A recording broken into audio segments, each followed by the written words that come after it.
Iniciando então hoje a nossa nova série de mensagens, nosso mês de setembro. Setembro é um mês com alguns sentidos, né, para nós, né, principalmente em relação à pátria, né? E tempo quando nós intercedemos bastante, podemos parar, quem sabe um pouquinho para num olhar, perceber daquilo que vão sendo necessidades, né, da nossa pátria. E se são da nossa pátria, são as nossas necessidades. É o nosso contexto, isto é, a nossa realidade, é o lugar onde nós estamos, é onde o Senhor nos coloca. Ele nos plantou, né, nesta pátria, neste lugar. E parar para meditar nesta série, aos olhos de Deus, é também refletir sobre onde nós estamos e como nós estamos. Onde estamos e como nós estamos. Época da Covid, nós experimentamos um lugar de isolamento. E muitos se sentiram estranhos. Onde? Dentro de casa. Não era assim? Muitos tiveram dificuldades, né, da construção de relacionamento dentro de casa. Interessante. Você ficar sem saber o que fazer, como comportar-se dentro de casa. Perdidão. Mas de casa para fora, ou de dentro de casa para o mundo, como é que você tem se sentido? Vou repetir a pergunta: como é que você se sente de dentro de casa para este mundo?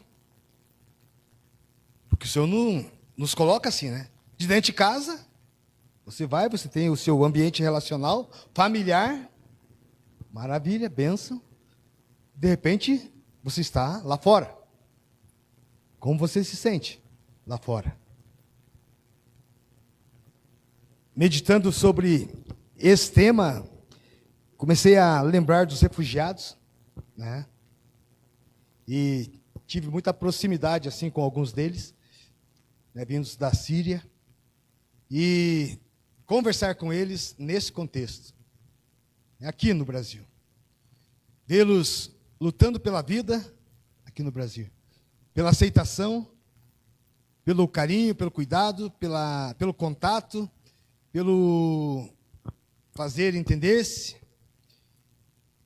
E vi muitas pessoas, muitas, dando as costas, né, isolando, distanciando-se dessas pessoas. E comecei a pensar, como é que Deus faz isso? Deus, como é que o Senhor faz um negócio desse? Tira uma família inteira de onde eles tinham tudo. E, de repente, pelos perigos, pela guerra, pela condição do seu país, eles vão para um outro lugar, e a guerra ainda é pior. Porque as pessoas não estão em guerra, mas o sofrimento, ele parece ser ainda maior. Fui pensando sobre tudo isso. Como Deus faz e coloca. Mas de repente veio também, querido, esse mundo que nós estamos hoje, a cara desse mundo. Porque a cara do mundo que eu enfrentei lá na minha juventude, em relação ao mundo que os jovens enfrentam hoje, é muito diferente. Em relação ao mundo que, quem sabe, os meus pais, os meus avós enfrentaram lá, é muito diferente. Muito. Terrível ainda mais. Difícil de se lidar com ele, ainda muito mais. Qual que é o problema? E qual que é a benção? Qual que é a benção e qual é o problema? É que nós estamos neste mundo. nesse lugar. Difícil de lidar. Nesse lugar de rejeição, nesse lugar de conversas difíceis, nesse lugar de relacionamento complicado, nesse lugar onde nós não entendemos mais, nesse lugar onde nós nos sentimos completamente estranhos. Você se sente à vontade nesse mundo? Me diga. Você consegue, com a Bíblia na mão, fazendo oração do jeito que você faz, temendo ao Deus que você teme, querendo servir a Jesus, Jesus que morreu por você na cruz, querendo falar do amor dele para as pessoas, você se sente à vontade nesse mundo? Sim ou não? Seja sincero. Você se sente à vontade? Você está à vontade nesse mundo? Você está conseguindo fazer isso tudo? Está tranquilo de pregar? Lá na escola, Glaucia? Consegue toda manhã dizer, diretora, antes de começar a aula, posso fazer uma oração? Consegue? Está fácil de abrir essa conversa, de abrir esse diálogo nas ruas aí, com as pessoas que você encontra? Com preconceitos diferentes hoje, com a maneira, o modo de pensar, de ver das pessoas hoje sobre o cristianismo, sobre o Cristo, nosso Redentor. Está fácil de viver nesse mundo?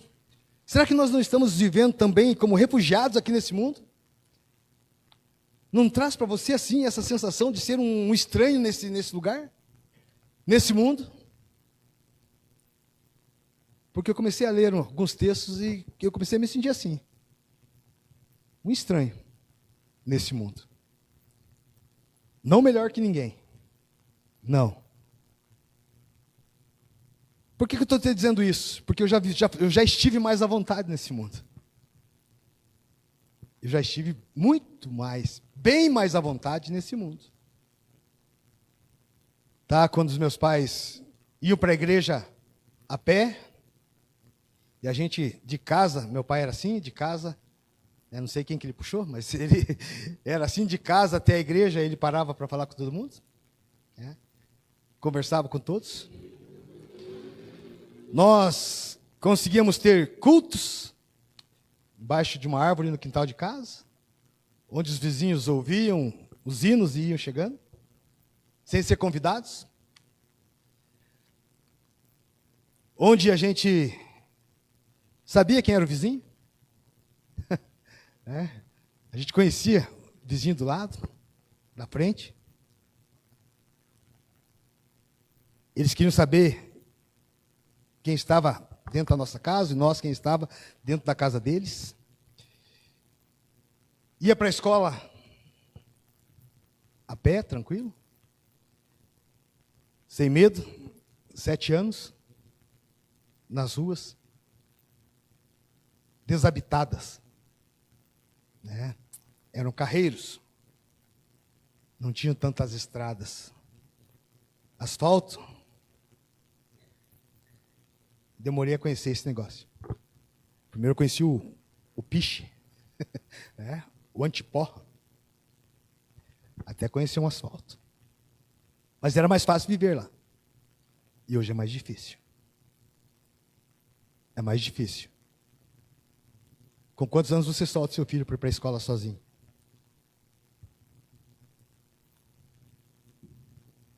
Como estão os seus relacionamentos com a vizinhança? Sabe quem mora na sua quadra toda, no seu quarteirão todo? Vizinho é um negócio difícil. Se aquele tempo era assim, mais ou menos, Naquele tempo todo mundo andava com uma peixeira aqui assim, né, Versi? Na cinta. Eu não sei se era para... Nunca vi ninguém usar aquele negócio, Se era só para o churrasco, mas andava. Hoje não. Mas tem um negócio mais perigoso, que faz um estrago também. Violento. Mas está aí. E é o mundo que nós estamos inseridos. É esse lugar onde Deus nos colocou para viver. Mas a pergunta, irmãos, é como é que os crentes estão vivendo nesse mundo? Porque não é fácil viver nesse mundo. E aí outra pergunta que eu faço é, por que é que Deus nos coloca nesse mundo? No mundo desse jeito, sabendo que eu sou crente? Sabendo que eu sou quase um santo. que eu gosto de louvor, que eu gosto de hinos, que eu gosto de oração, que eu sou da paz. Porque Deus me coloca num lugar assim. Por quê? Me coloca num lugar assim, num mundo tão complicado assim, ainda coloca uma demanda muito maior para a nossa vida nos nossos dias. Que é a questão do êxito, do sucesso, do resultado. Porque hoje é assim, eu já disse aqui outras vezes. Se você não dá um bom resultado, você está fora. Não é? É assim aí esse mundo que nós estamos inseridos. Você já vai para o final da fila e chama outro, e vamos experimentar outro. E vamos experimentar outro. E assim vai. Esse negócio do sucesso, esse negócio do você ser alguém grande. E aí, se você olhar para a nossa, você vai receber, já viu lá no grupo, mas está lá a arte, a logo que nós estamos usando sobre a nossa série. Você vai ver lá uma expressão, uma frase. Ele será grande. Foi uma palavra sobre João, tá? Para o pai de João Batista, que foi Moisés, isso? Pai de João Batista? Quem foi?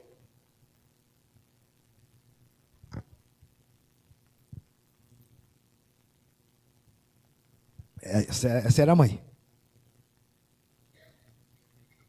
Não saio desse ponto enquanto não ouvir isso. Não saio desse ponto.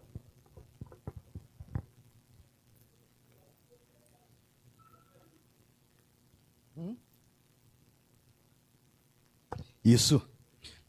Esse mesmo. Zacarias. O anúncio do nascimento do seu filho, quando ele e a esposa não tinham mais idade, ela estéril. A voz do anúncio é: ele será grande. E aí eu pergunto para você, se Deus diz em alto e bom tom aos seus ouvidos que seu filho será alguém grande em 2024, o que você vai fazer? Vai se aposentar, né? Vou me aposentar, a voz de Deus diz que meu filho vai ser grande, então vamos pensar aí, né? Grandeza tem a ver com poder. Será poderoso, meu filho. Daí vai vir coisa boa. Posso descansar. Não, esse filho não vai dar dor de cabeça. Não vai me esquentar em nada, vai ser tranquilo, sossegado. E tem mais coisas que o anjo diz ali. Que ele vai trazer alegria. Pensa só. Se nós, sem ouvir uma voz assim, esse é o nosso desejo, dos nossos filhos, sem ouvir a voz, aí a gente libera essa palavra, Você será grande. Meu filho, minha filha será grande homem de Deus, grande mulher de Deus. É o nosso desejo, é o nosso sonho, é a nossa oração. É isso que nós queremos e nós já... Vou usar a expressão aqui. Tá? Quem não gosta dessa expressão, me perdoe aí. A gente bajula. A gente lambe um montão assim, com as nossas palavras, quando a gente diz assim, vai ser grande. Porque a gente tem um jeito de medir essa coisa do ser grande, A gente espera algumas coisas, às vezes, que não vão chegar. Com os nossos filhos, mesmo com as nossas orações. E não é porque eu orei pouco. Porque Deus tem o seu jeito de escrever algumas histórias. Tá, e aí eu quero ir com você para alguns textos bíblicos aqui. E até eu dizer para você, introduzindo isso que eu quero trazer nessa noite para você, sobre esse nosso primeiro tema, que diz, será grande, essa expressão, ser grande. Você quer ser grande? Alguém aqui quer fazer sucesso? Todos querem. Ninguém vai levantar a mão, Porque senão... O que vão pensar de mim? Né? Mas quando você quer o seu bom trabalho, quando você quer o seu bom emprego, quando o seu bom salário, quando você quer migrar para outras áreas e pensando em crescimento, em êxito, em resultados, é ser grande. Nós queremos. Mas como é que nós medimos essa grandeza? Aos nossos olhos, do jeito que nós vemos todo mundo fazendo isso? Ou aos olhos de Jesus?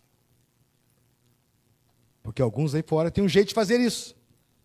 Mas e aos olhos de Jesus? Como é que eu chego lá? Como é ser grande aos olhos de Jesus?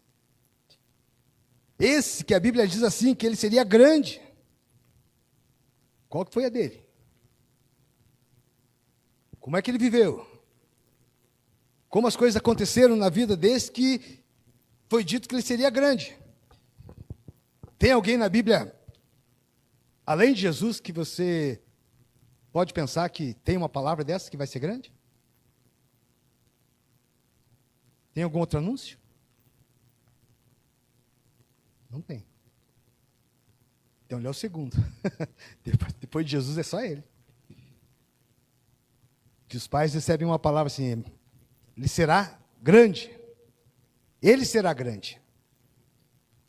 Você vai ouvir outras narrativas, mas não nesta expressão de que ele será grande. Primeiro texto que eu quero ver com você, para que você, para continuar situando você nesse mundo que nós estamos, para a gente ir entendendo onde Deus nos colocou, irmãos. Tá, para a gente ir entendendo onde Deus colocou a gente, porque esse mundo, ele é esquisito, ele está desse jeito, e às vezes a gente chega a pensar que Deus errou de colocar a gente aqui. Se Deus não erra, então o errado sou eu, porque eu não estou fazendo alguma coisa que Deus esperava que eu fizesse onde Ele me colocou, não é? Porque Deus espera que a gente reaja a isso aonde nós nascemos, mas se algo não está acontecendo é porque eu não estou reagindo a isso.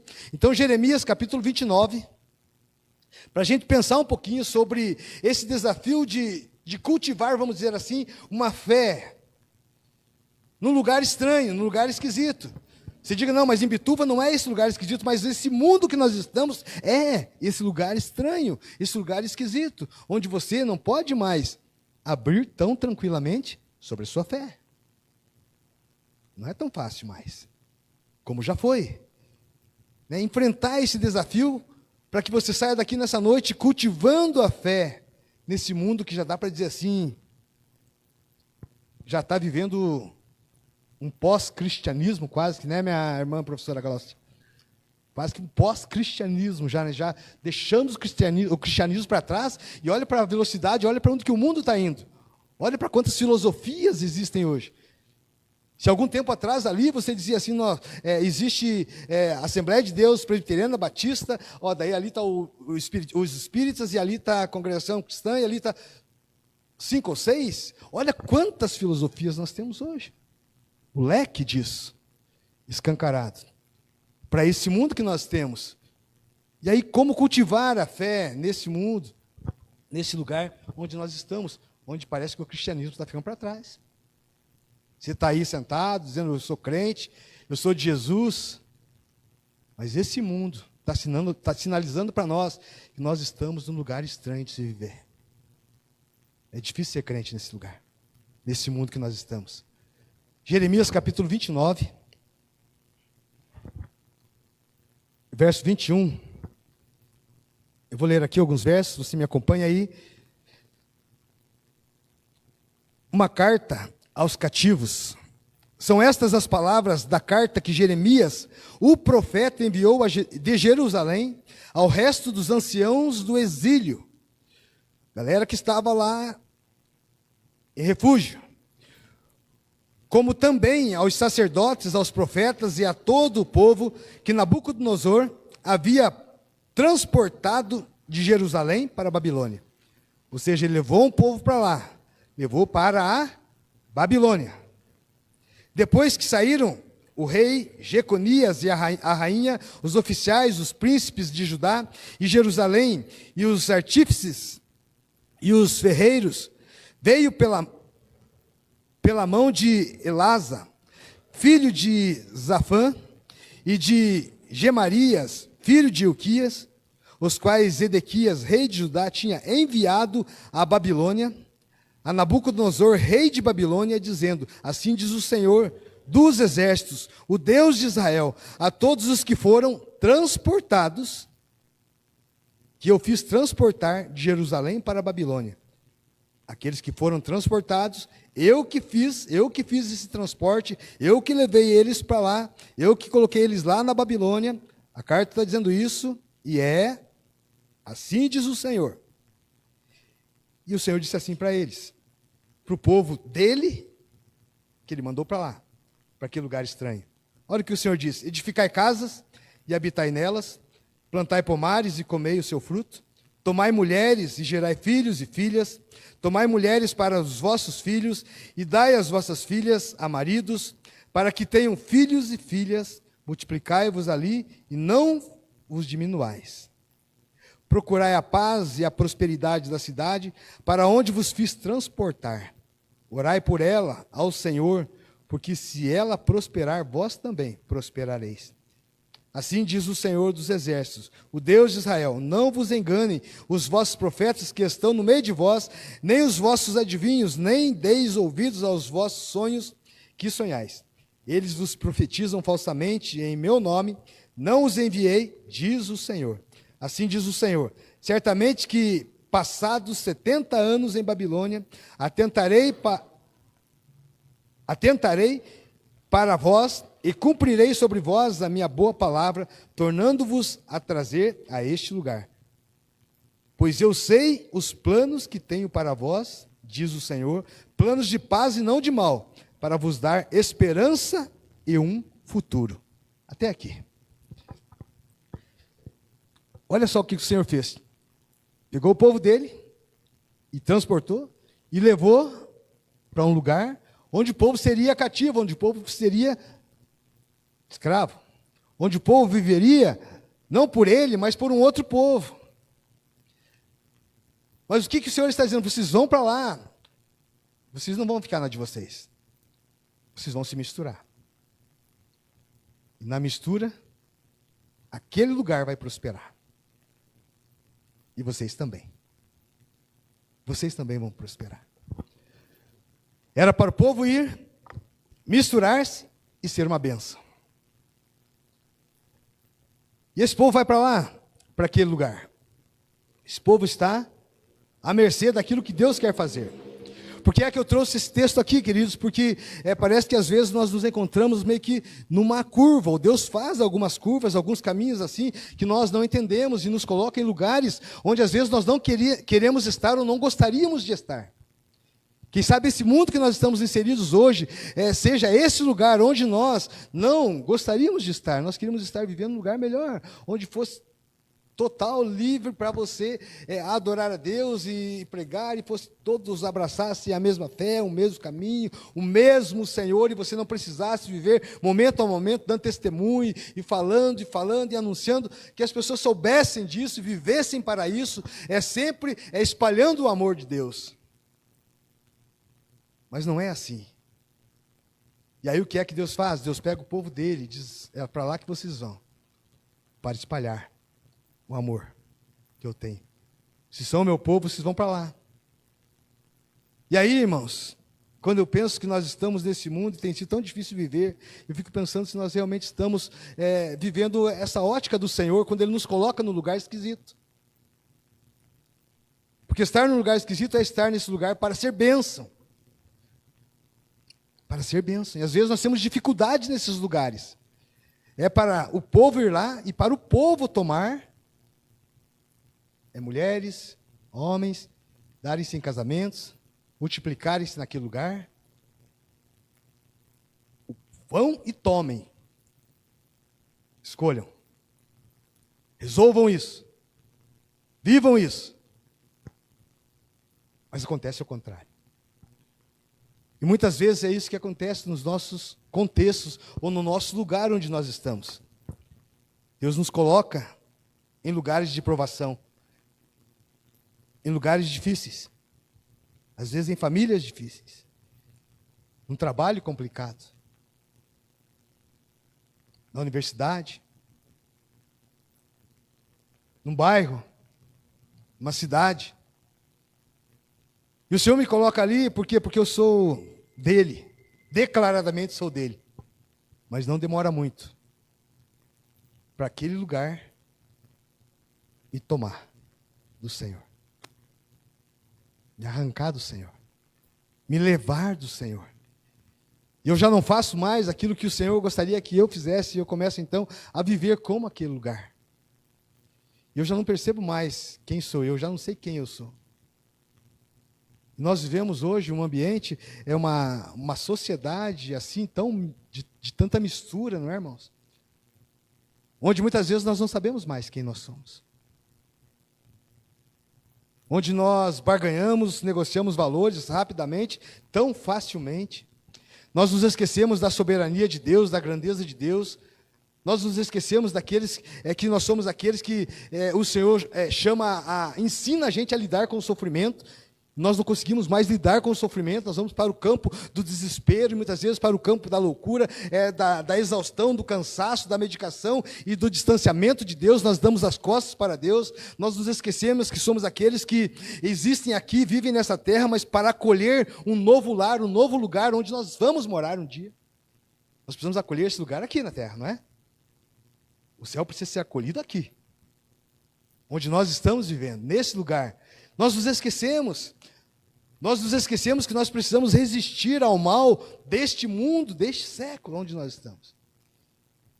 E aí, às vezes, por conta do sucesso, por conta da carreira, por conta do grande salário, por conta de estar no topo, por conta de ser top, por conta de ser o número 1, por conta de ser o mais curtido, o mais notável, por conta de tantas coisas, nós nos esquecemos de Deus. Nos esquecemos do Senhor. Nós precisamos resgatar essa ótica de que a gente está nesse lugar, nesse mundo que Deus nos colocou, para uma missão, para fazer alguma coisa, para cumprirmos algo que está aí no coração de Deus.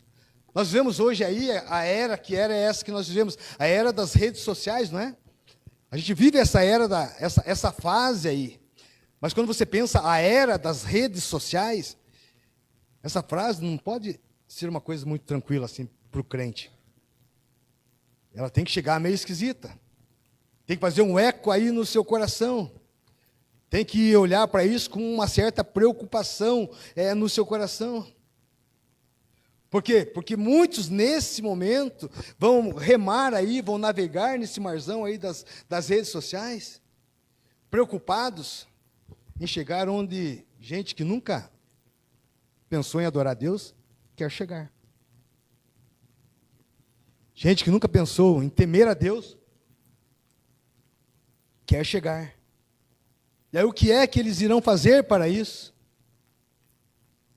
Nós não discutimos sobre isso, mas muitas vezes estamos vivendo e fazendo exatamente o que o mundo está fazendo para chegar lá. Caminhos longos nós não queremos, extensos nós não queremos mergulhar em algo para fazer para o Senhor, nós queremos ficar ali na superfície, mas nós queremos viver a popularidade. Ou seja, hoje o lance é ser conhecido, não é? E não importa quem. Lembram agora até vou esquecer, se é o luva de pedreiro ou mão de pedreiro, é luva, né? Muito bem, minha irmã.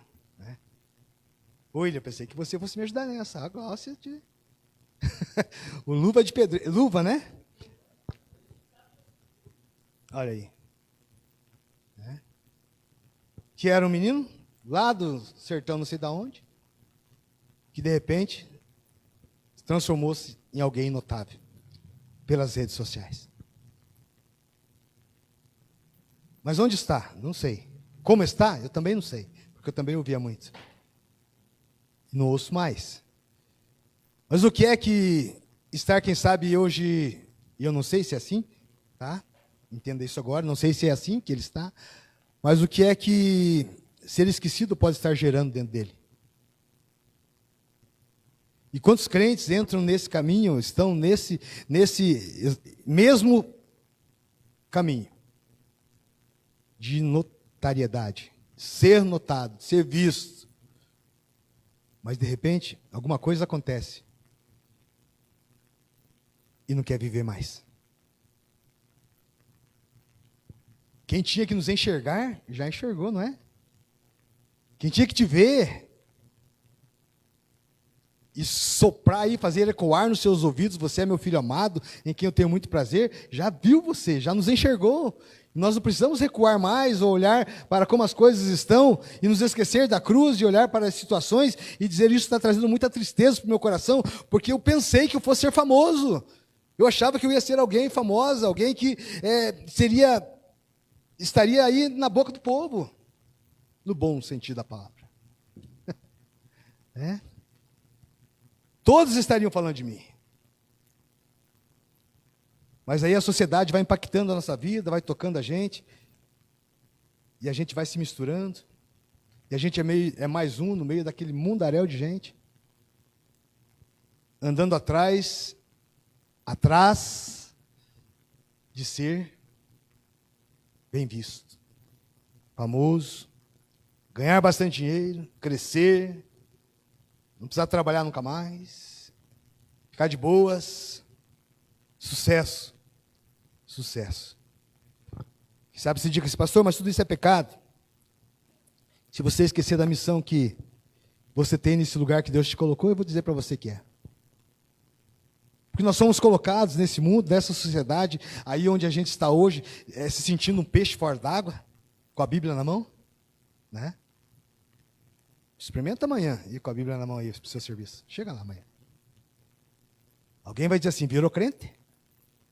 E você nasceu no lar. Mas você vai ouvir isso, né? Aliás, deixa eu dizer isso para você, a gente precisa resgatar, irmãos, aí essa coisa da gente andar com a Bíblia na mão. Deixa eu desafiar você, começar o desafio hoje. Resgatar a Bíblia na mão. Pode ter no seu celular, 10 versões, tenha, não tem problema. Mas andar com ela, sair de casa com ela, ir para a igreja com a Bíblia na mão. Porque se a gente fizer uma gincana hoje aqui, onde está Gênesis, tem gente que não vai achar. Sabe? A gente precisa voltar para a Bíblia. Eu acho que esse mundo está do jeito que está, porque a gente está saindo da Bíblia de novo. A gente está saindo da Bíblia de novo. A culpa é minha como pastor da igreja, a culpa é sua como pai, como mãe, a culpa é nossa, irmãos. Os nossos filhos não saberem ler a Bíblia, os nossos filhos não saberem achar livros na Bíblia, você não saber encontrar livros na Bíblia, a culpa é nossa, sabe por quê? Porque nós mergulhamos aí com profundidade na internet, né? Nós mergulhamos nesse negócio. Olha como que isso é sério. E lembra o que os reformadores lá no século XVI fizeram? Lembra o que eles fizeram? Me ajude, por favor.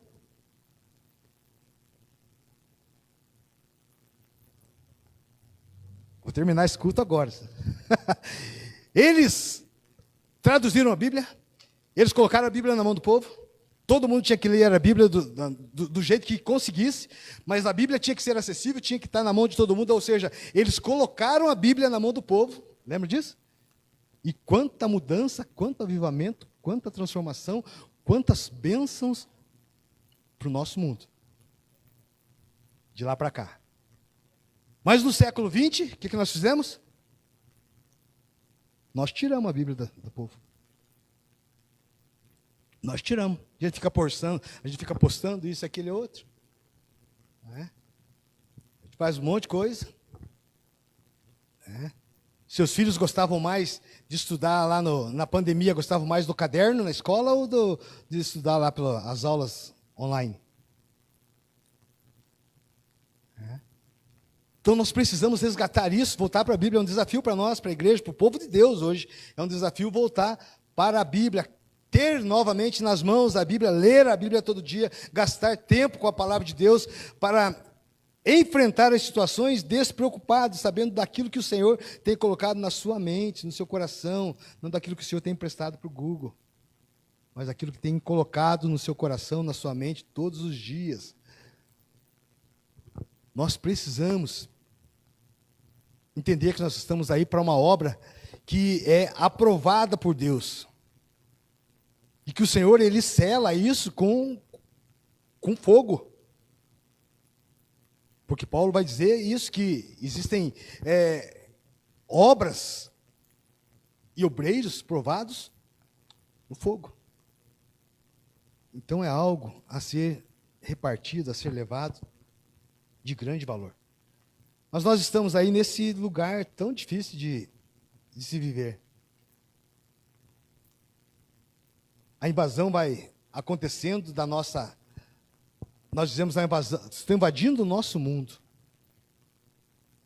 Mas o Senhor nos colocou nesse mundo. Para que invadisse o nosso mundo? Não, para que nós, o povo de Deus, invadisse esse mundo. E você conseguisse pregar livre de desejos, de vontades que tem a ver só com a sua vida, só com a nossa vida. Porque existem muitas crises aí desse mundo. Hoje, como é que a nossa sociedade está aí organizada? Onde cada um pensa o que quer e pensa do jeito que quer, e faz o que quer e faz do jeito que quer.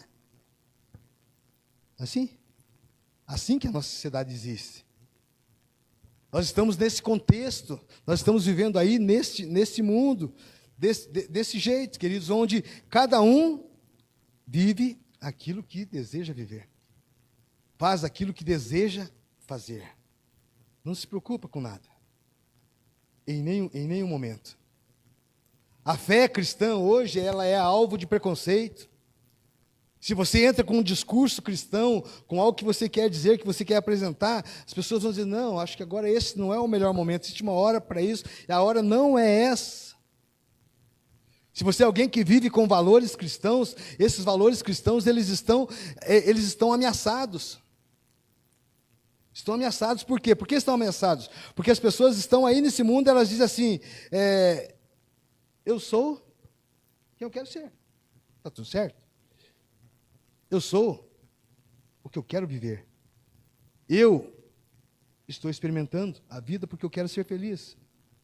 Eu sou quem eu decido viver. E nós vivemos isso, querido, a cada passo assim. Frente, lado, atrás.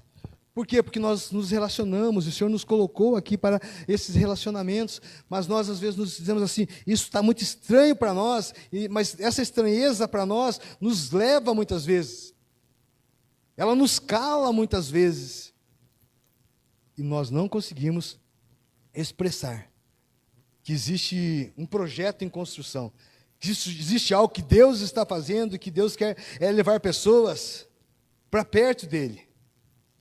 Que existe uma transformação que Deus quer fazer, que essa transformação é uma transformação espiritual. As pessoas acham que a transformação é aí na cara da cidade, que a transformação é na cara do nosso país, no sucesso, no êxito, nas construções, tudo aquilo que possa ser maravilhoso, grandioso, que nós vamos estar nesses lugares, não. Nós vamos perceber que tudo isso que nós queremos transformar em algo, em construção, acaba se transformando em idolatria para nós, porque nós começamos a idolatrar isso tudo. E vamos colocando, entregando o nosso coração, e nós ficamos escravos, muitas vezes, dessas coisas que são colocadas para nós, que o mundo coloca, e o Senhor nos coloca nesse mundo para dizer, olha, presta atenção, porque isso aí está tomando o lugar de Deus na sua vida. Presta atenção, porque isso está tomando o lugar de Deus na nossa cidade. Presta atenção, porque isso está tomando o lugar de Deus dentro da nossa casa.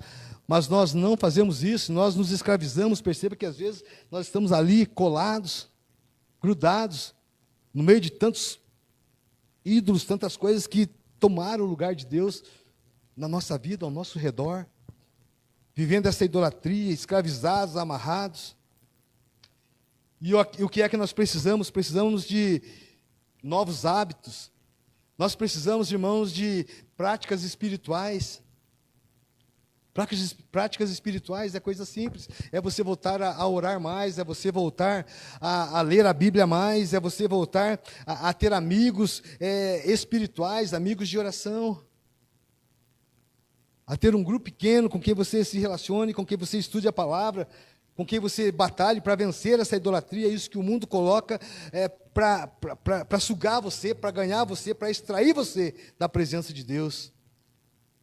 uma transformação espiritual que é intencional, você ter a intenção de viver uma transformação. Por quê? Por causa desse mundo que a gente está. Para a gente ganhar o mundo, irmãos, para Jesus. Não se fala mais. Esse que fez missão, Carol, ouvia-se muito, ganhar o mundo para Jesus.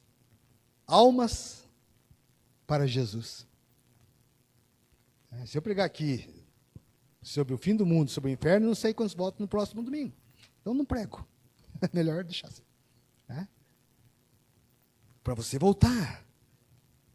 Por quê? Porque existe um Cristo que é o centro da nossa vida, que é esse que nos chamou para uma vida diferente, para fazer a diferença, independente de como as pessoas querem viver aí nesse mundo. O fato que nós não podemos viver como as pessoas querem viver. Para arrancar elas do mundo. Para ter a oportunidade de dizer a diferença que Cristo faz na vida, para poder falar do amor de Deus para essas pessoas. É difícil. É difícil por quê? Porque era fácil no meu tempo, de piá. Era fácil. Eu me lembro que a mãe da Simone, tomara que ela não esteja assistindo, a minha sogra, tá? A mãe da Simone é minha sogra. Eu não tenho problema de dizer, que ela é minha sogra. Ela me convidava na época do Natal para apresentar um teatro que eles faziam de Natal, a encenação, porque eles precisavam de um rei mago, não é um rei magro, tá? Um rei mago,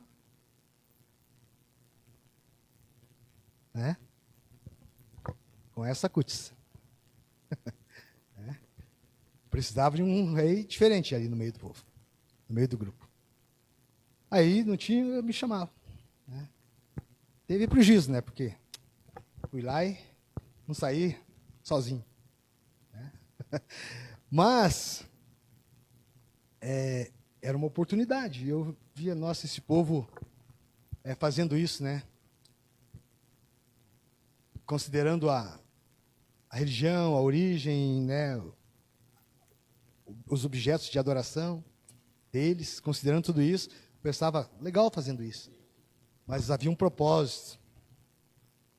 Que daí tem aquela coisa de reunir os anjinhos, fazer mesada. Umas coisas assim, cabulosas.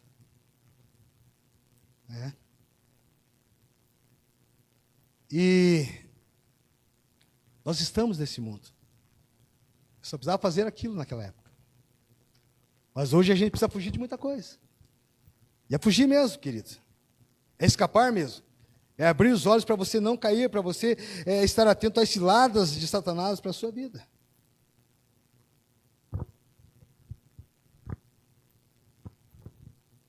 Agora que você entende o lugar onde Deus colocou você, agora que você compreende que você está num lugar onde parece que a coisa está estranha, mas é nesse lugar que Deus quer usar você. Eu quero que você saia daqui entendendo o que é ser usado nesse lugar. O que é não ser seduzido por aquilo que seria muito fácil de cair. E é com João Batista que a gente vai aprender isso. É nele, é com ele que a gente vai ver isso. Quero que você abra Lucas.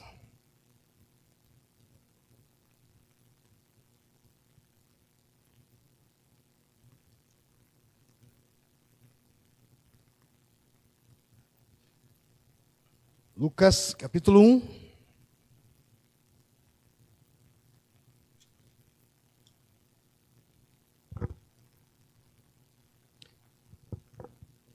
Olha só o que diz Lucas 1.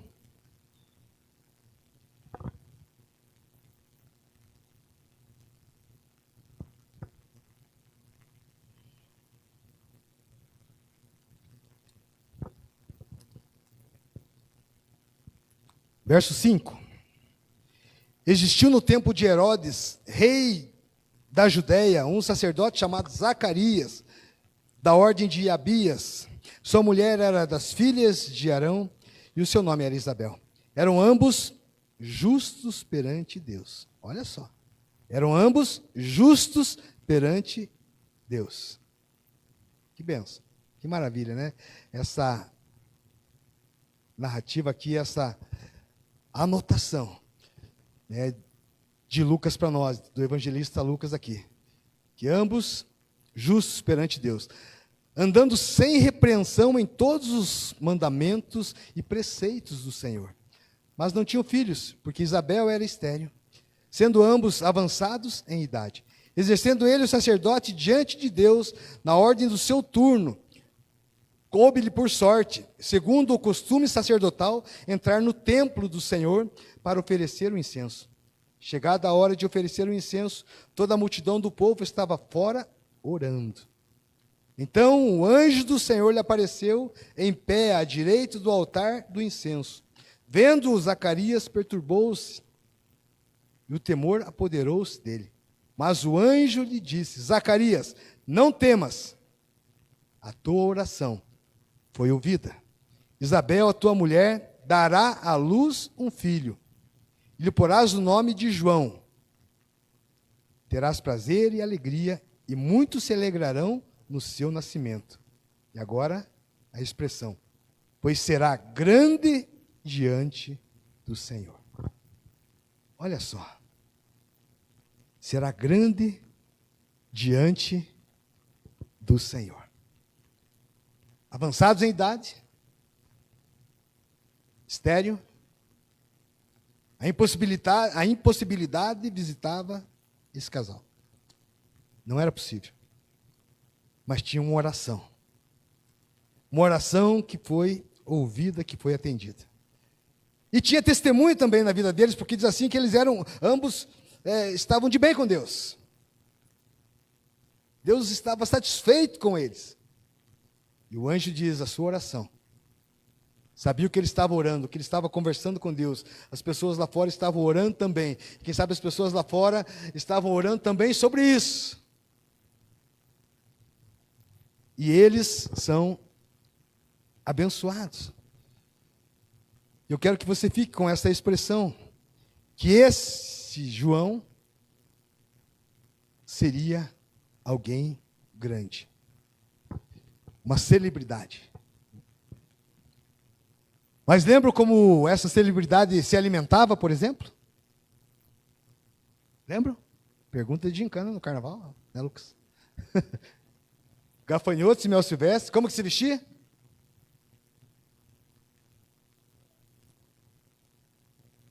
Peles, né?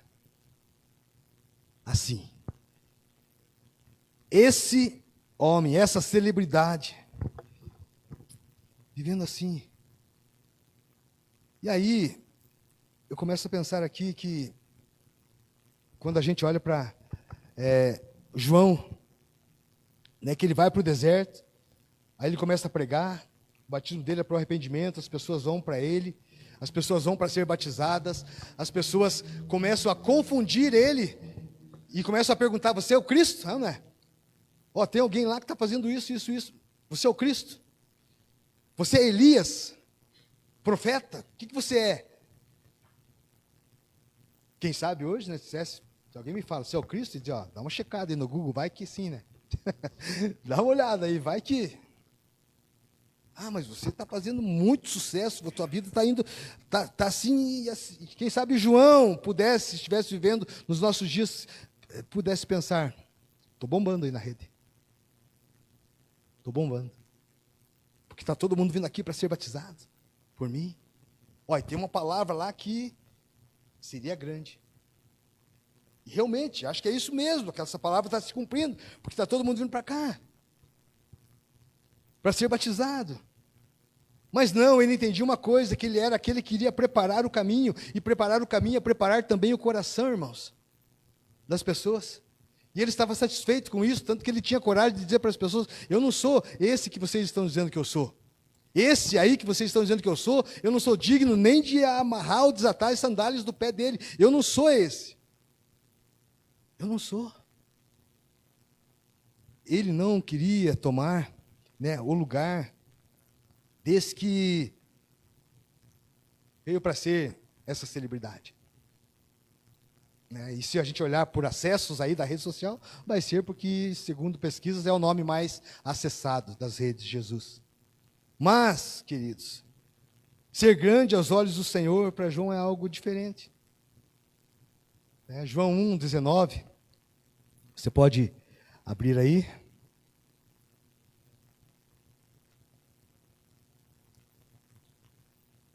João 1,19.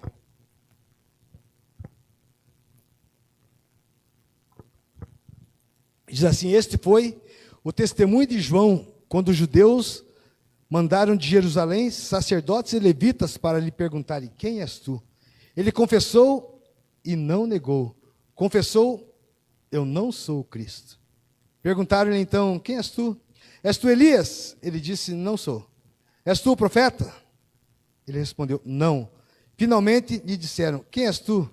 Dá-nos uma resposta para que levemos aqueles que nos enviaram. Que dizes de ti mesmo?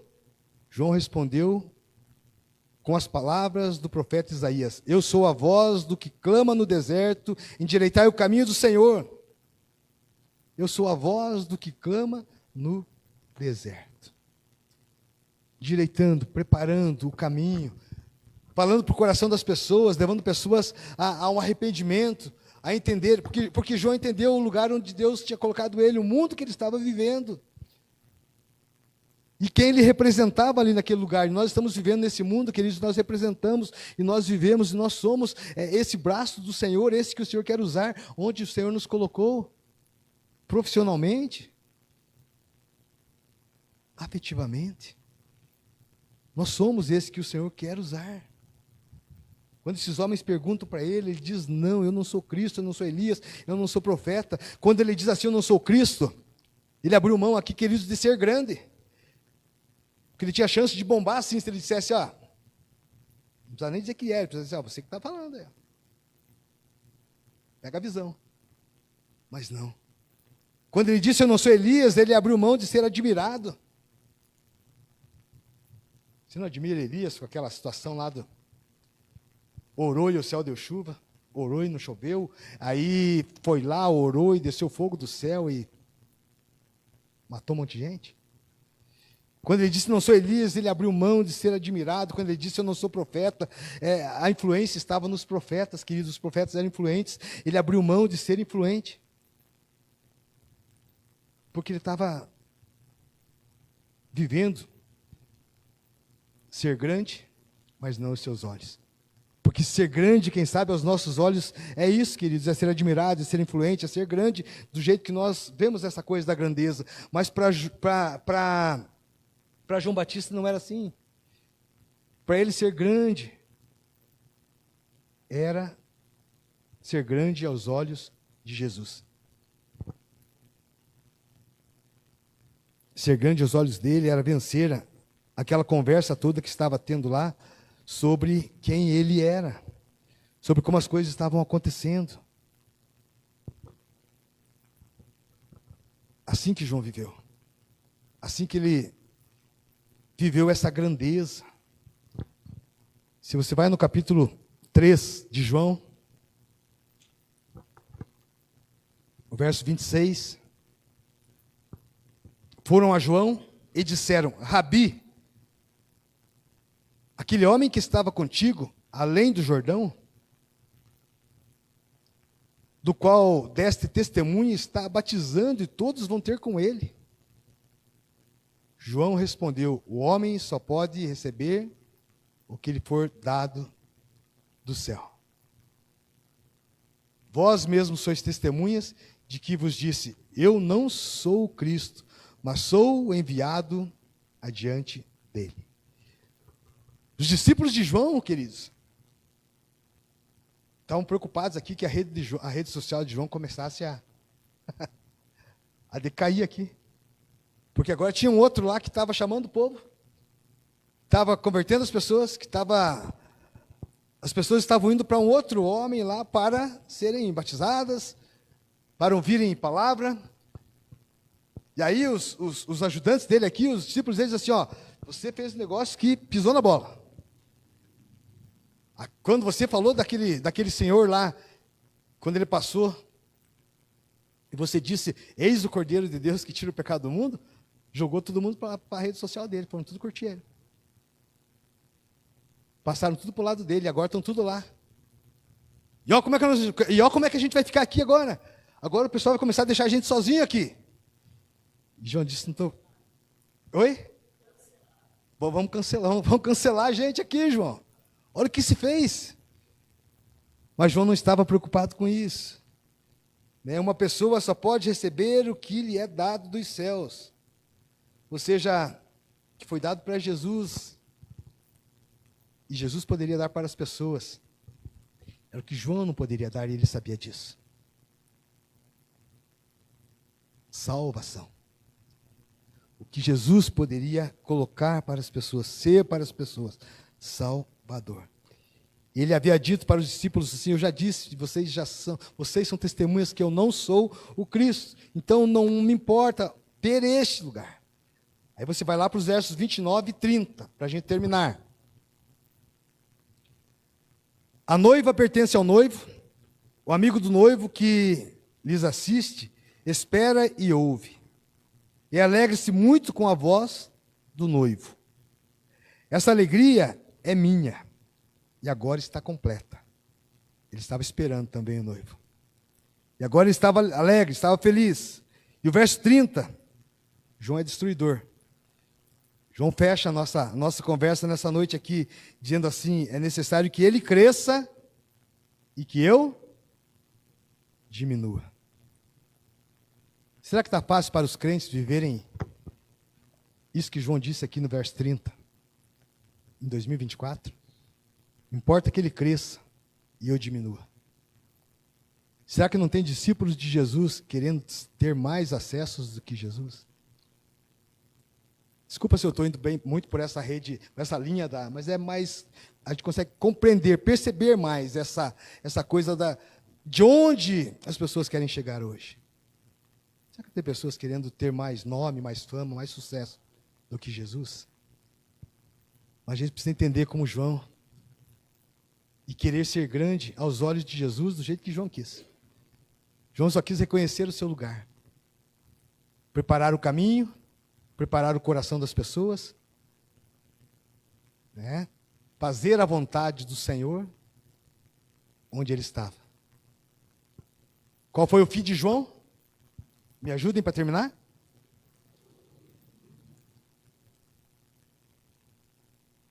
Perdeu a cabeça, literalmente? Olha o fim de João. Percebe o mundo que ele estava? De tramas. Quando a gente pensa nesse lugar esquisito para o Filho de Deus viver, né? Pregando no deserto, e o povo tramando contra ele lá nas paredes da cidade, armando, dando um jeito, até que alguém disse assim, eu quero a cabeça dele. Traz para mim, e está tudo certo. Quem sabe vai ter momentos onde alguém vai pedir sua cabeça aí. Num sentido assim, não de literal, de entregar ele numa bandeja, mas de dizer assim, nem me fale dessa pessoa, porque eu não suporto o discurso dela. Porque não pode me ver e só quer falar de Jesus, fala que eu tenho que ir na igreja, fala que eu tenho que fazer oração, fala que a minha vida tem que mudar, fala que isso, eu não aguento mais essa pessoa. Eu cortei ela da minha vida. Não penso mais nela. Quem sabe nessa sociedade, nesse mundo que nós estamos, irmãos, alguém vai querer fazer isso com você. Mas esteja animado em viver a fé, em cultivar a fé, nesse mundo difícil que nós estamos. Continue firme. E tem aí esse versículo 30 de João capítulo 3, quando ele diz assim, importa que ele cresça e eu diminua, não importa quantos seguidores, quanto o meu nome, onde eu vou chegar, quem eu sou, não é isso que importa, importa o que Jesus fez na minha vida e o que ele quer fazer na vida de outras pessoas através de você. Nesse mundo, nesse buraco de mundo que a gente se encontra na nossa atualidade, que é esse grande, extenso e profundo buraco. Onde as pessoas não se entendem mais. Mas o Senhor mandou os crentes para lá. Mandou a igreja dele para lá. E nós estamos aqui em Imbituva. Importa que ele cresça, amém? Importa que o Senhor cresça. O que vai acontecer com a nossa vida não importa. Mas se a vontade dele trouxer essa transformação que o mundo precisa, que as pessoas precisam, queridos, nós chegaremos melhor e mais rápido na presença dele. Que estar nesse mundo esquisito, vivendo como um refugiado aí nesse mundão, não faça com que você seja alguém que se cala e não quer viver as coisas de Jesus na sua vida.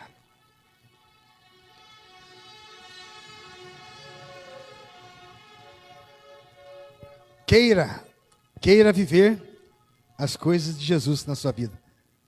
Se tu, uma benção. Se tu, seja você uma benção. Importa que ele cresça. Esse era o ponto de João Batista. Não importa que ele cresça. Não importa o que estão dizendo aí. E nem o que vai acontecer comigo. Importa que ele cresça e que eu diminua. Esse é o mundo. Mas você está aí para fazer essa diferença que Jesus deseja.